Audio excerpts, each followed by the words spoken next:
Socrates, the man who chose death over silence. The prison cell smelled of damp stone and olive oil. Outside, Athens still carried the noise of evening markets and distant arguments, but inside the room there was only waiting. A cup stood near the wall beside the guard, dark liquid, carefully prepared, deadly enough to stop a man's heart before midnight. Socrates sat calmly among his friends in the year 399 BC. Some wept openly. Others stared at the floor, unable to meet his eyes. Escape had already been arranged. Money had been offered. The guards could have been bribed. The old philosopher only needed to walk away. Instead, he asked for the poison. Athens had survived war, plague, and political violence. Yet now the city feared a barefoot old man who spent his days asking questions in the marketplace. He had never commanded an army. He had never ruled a kingdom. He had written nothing at all. And yet the most famous democracy in Greece decided that he was too dangerous to live. The strange truth was this: Socrates could have saved his life by remaining silent for only a few minutes. He refused. Most people remembered Socrates as a wise old philosopher calmly drinking poison for the sake of free speech. That version of the story was not entirely false. But it was incomplete, and in some ways deeply misleading. Socrates was not simply a peaceful teacher destroyed by ignorant politicians. He was provocative, relentless, and often deeply irritating even to his supporters. He publicly embarrassed powerful men, questioned sacred traditions, and treated certainty like an enemy that needed to be exposed before a crowd.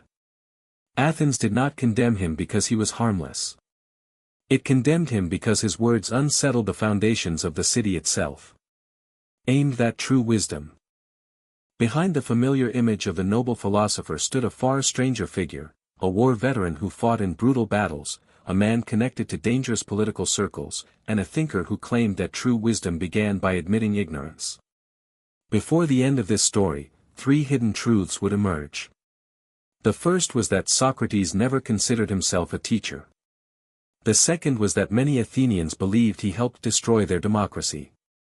And the third was that his death may have been the moment Western philosophy truly began. The question was not whether Socrates died bravely. The question was why Athens feared his questions more than its enemies.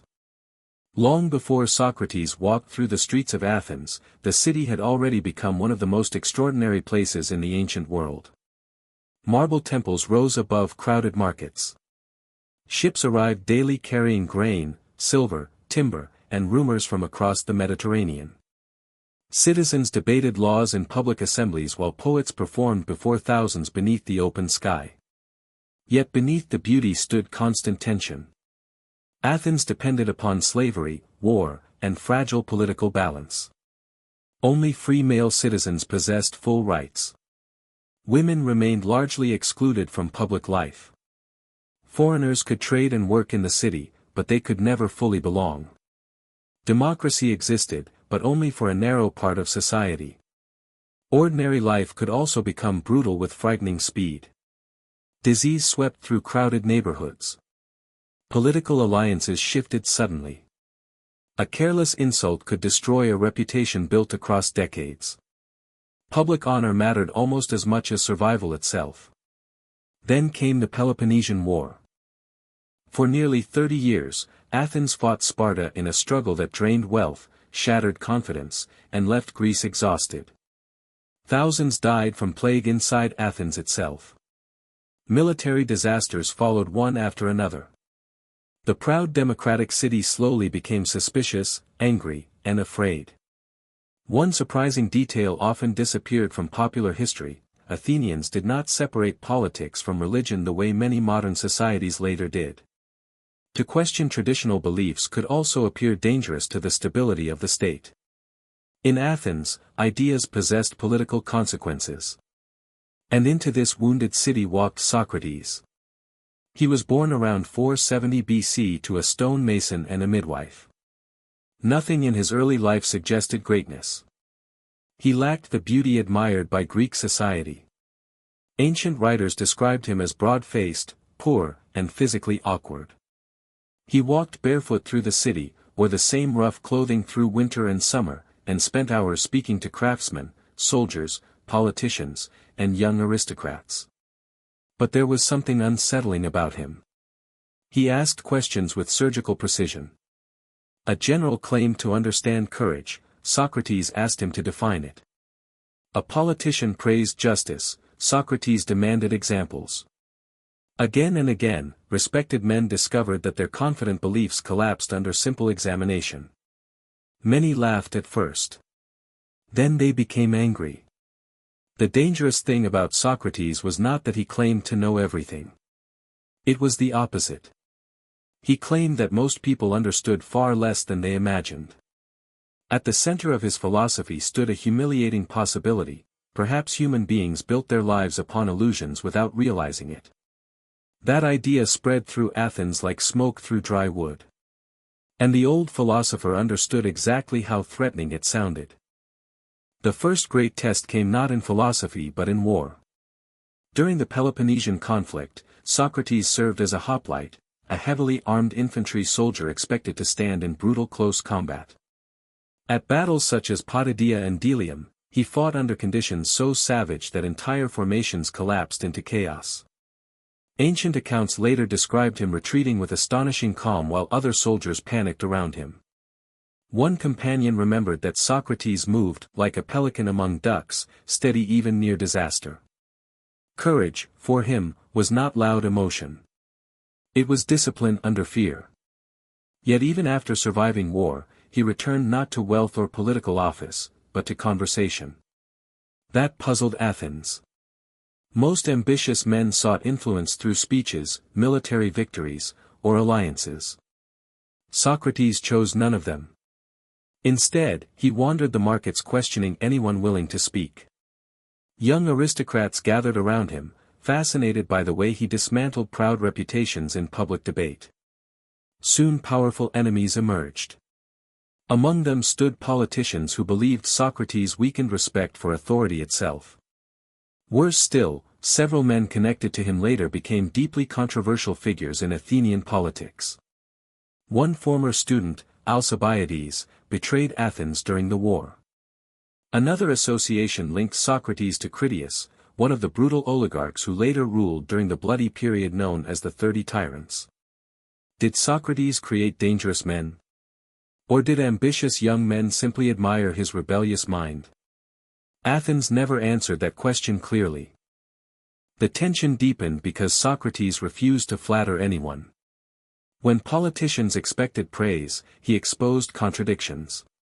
When experts claimed certainty, he attacked their assumptions.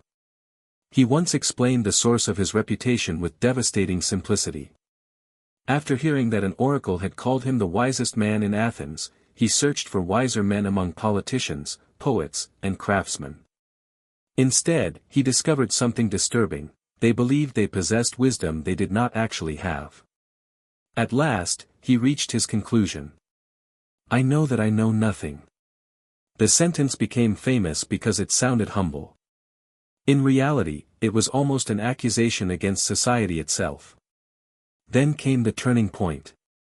In 406 BC, Athens faced political hysteria after a naval battle left shipwrecked soldiers dead at sea.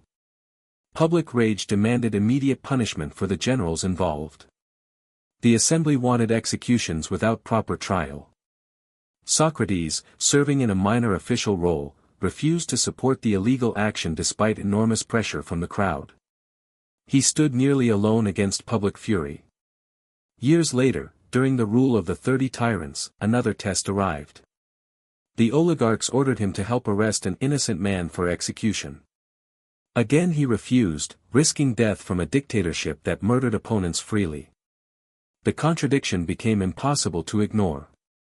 Socrates criticized democracy, yet resisted tyranny. He challenged authority, yet obeyed law. He appeared rebellious and disciplined at the same time. Perhaps that was why Athens never fully understood him. Or perhaps that was why it eventually condemned him. By the time Socrates reached old age, Athens had become exhausted by defeat and political trauma. The democracy had been restored, but trust remained shattered. Citizens searched for explanations, for enemies, for men to blame. Socrates stood directly in their sight. His greatest achievement was not a book, a law, or a military conquest. He transformed philosophy itself. Before him, many Greek thinkers focused mainly on nature, mathematics, or the structure of the cosmos. Socrates turned philosophy toward human life, morality, justice, courage, virtue, and the examined soul. He asked questions that refused to die. What made a person good? Could power exist without wisdom? Was an unjust life worse than death itself? The scale of his influence became extraordinary precisely because he wrote nothing. His ideas survived through students who carried them across generations, especially Plato, who later built entire philosophical systems upon conversations with his teacher. But greatness carried a cost. Socrates spent much of his life in poverty. His constant questioning alienated friends and angered influential citizens. Comedic plays mocked him publicly as a corrupting intellectual who filled young minds with dangerous skepticism. Even some Athenians who admired his intelligence found him exhausting, arrogant, or socially destructive. And there was another uncomfortable truth often ignored: Socrates genuinely believed that most people were unfit to make wise political decisions. After watching democratic Athens commit disastrous mistakes during war, his faith in mass judgment weakened deeply. The city noticed. In 399 BC, formal charges finally arrived. Socrates was accused of corrupting the youth and disrespecting the gods of Athens. Officially, it was a religious case.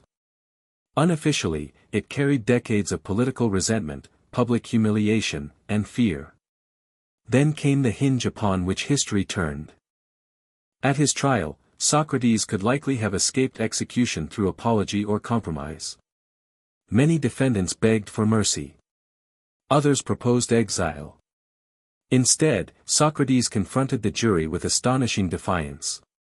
He compared himself to a gadfly sent to sting a lazy horse, a necessary irritation meant to awaken Athens from complacency. The courtroom grew colder with every sentence. He would not flatter the men deciding his fate. And so the verdict came down: death by hemlock. The final hours unfolded slowly.